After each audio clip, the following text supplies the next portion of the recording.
Usually kasi sa Rome ay kina-cut off yung kwintas. Once na nabautismuhan ako, lahat ng naging pastoral ko, kukunin ko sila, iaaral ko yung natutunan ko sa iglesia.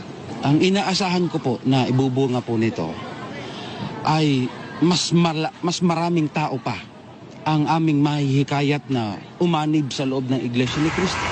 Lalo pangat nakita nila na ang isa sa mga leader nila ng kanilang relihiyon ay umanib na sa loob ng Iglesia ni Cristo.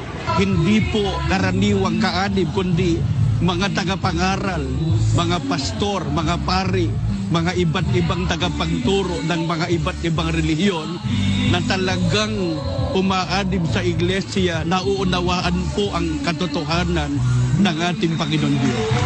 Pari na po yun,